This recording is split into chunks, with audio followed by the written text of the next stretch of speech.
Hello and welcome back to Spekd. Today, I'm just going to update you on my Warcry warband. The most favourite and best one ever. Cypher Lords.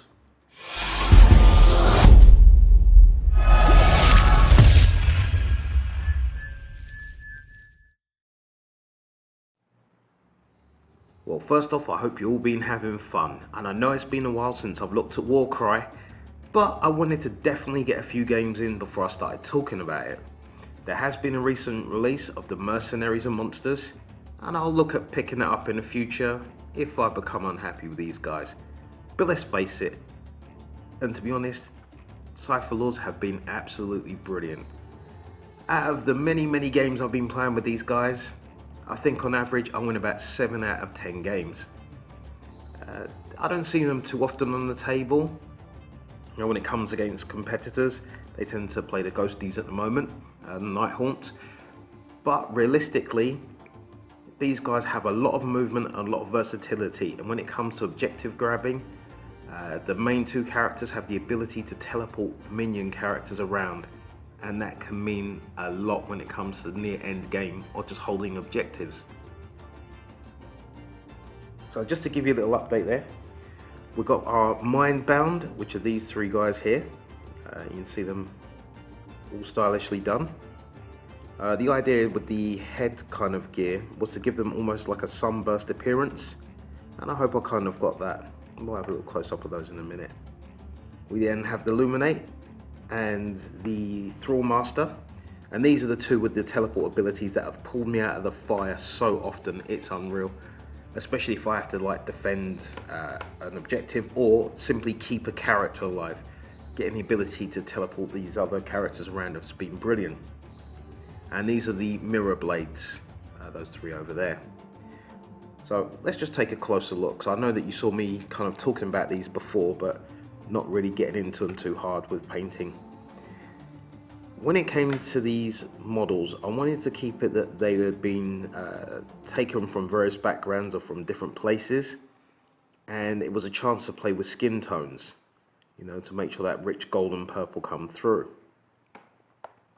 And I had a lot of fun doing that by just using different variations and combinations on those colours, which are just based on, you know, the Games Workshop stuff, by changing the order of the washes and mixing pigments. And a lot of people are really afraid of mixing paints, and I don't really see the problem. You know, I had so much fun with that, it's unreal. And you can see here, you know, just comparative differences. So it's not just chuck on, was it Cadian flesh tone and add a wash? It's just a combination of colours. And I think a lot of people miss out on that.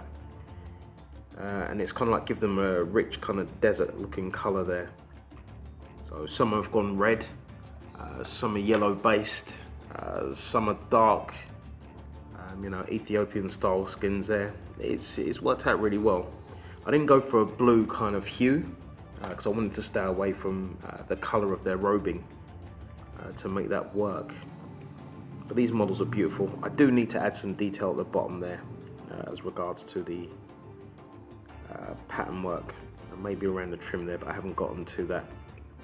But these are some really nice models, and I would love to see something like this for 40k. And I might even use these as like my Zeech Chaos Sorcerers, because they look to that effect, that kind of appearance. But these glaives are lovely. Now this dual wielding sword hero here, the Mirror Blade, just looks absolutely awesome. And I think they did a really good job making sure you had like that rich gold for the helms. Anyway, sorry, I'm not getting carried away, as you can tell. So back to the main thing with these guys. On the tabletop, they play really well. As I said, they've got a lot of mobility. I haven't had any issues with them.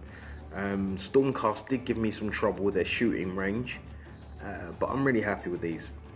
I am going to try I think it's the Crow-like characters that are coming out fairly soon. Well, not coming out fairly soon, that are already out, I should say. It's just that I'll be buying them fairly soon. And I'll have a close look at them and I'll give them a few goes.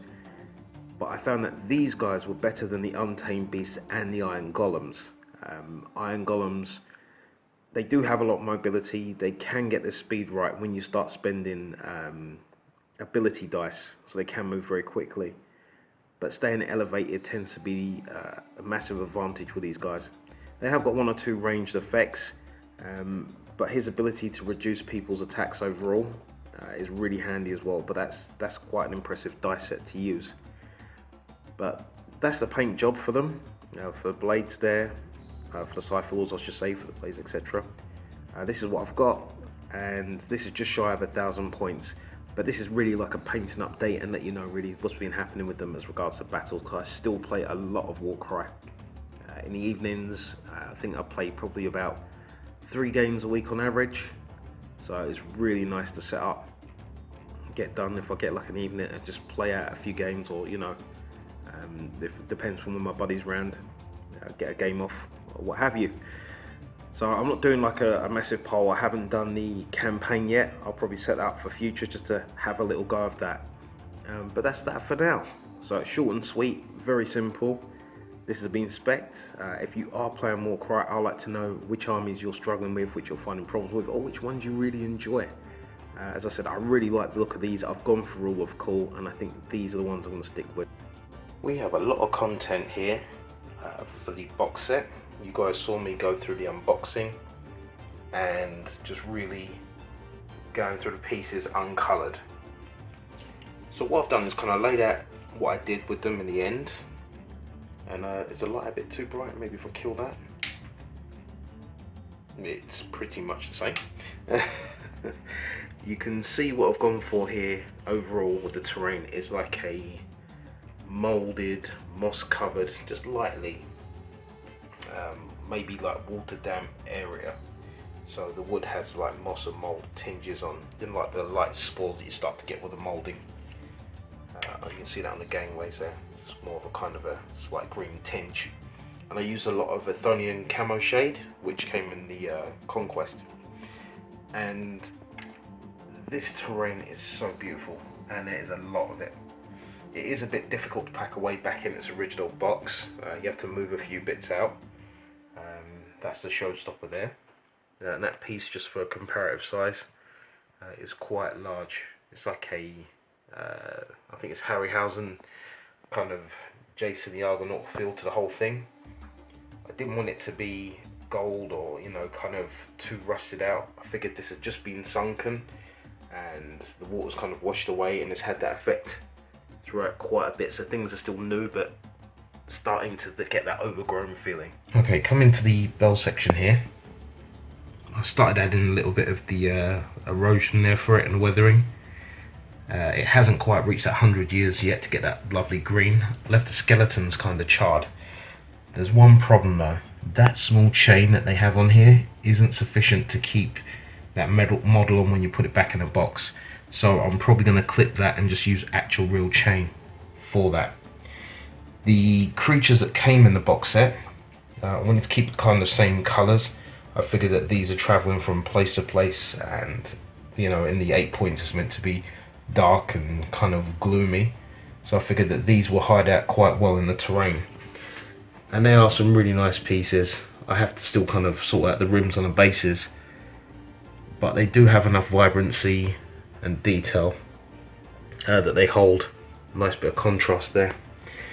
You have got a lot of spiky bits, sharp pointy sticks so to speak, and I do like that combination of kind of metals and organics, so you can use quite a few different pieces in there.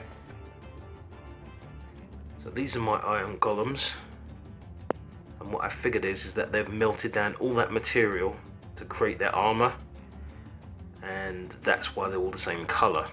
I was originally going to add red to them, but I figured even though the box art has that kind of blood red armor, I figured that this looks a lot better, like they're just starting out as a fresh warband. Again, I have to sort the rims out and the bases, but these guys were fun to paint, and they're very shiny. So these guys are my untamed beasts. And for these ones I went for more of a bone covered armor, but more dusty, like desert runner look. So I had a lot of yellow washes in there. I know again that's different from the box art, because as you can see for both of those armies the box art is very different, but it means that I can always pick my models up at the end of the day and walk away from the table without fussing. So that's for a quick size comparison right there. As you can see, and they're enough the same size. But overall, there is a lot of content in that box. And I know in some cases, sprues, when you build a lot of content or you get a box with a lot of content in, you don't use a lot of it all at once. But with this, you could end up using everything you see here on one mat. Even the creatures and the beasts, they could go on there. Depend on the events cards that you pull and the mission that you have. Okay, let's get back to the Cypher Lords. But either way, I hope you enjoyed your time. I've enjoyed mine. Have a good day and peace out.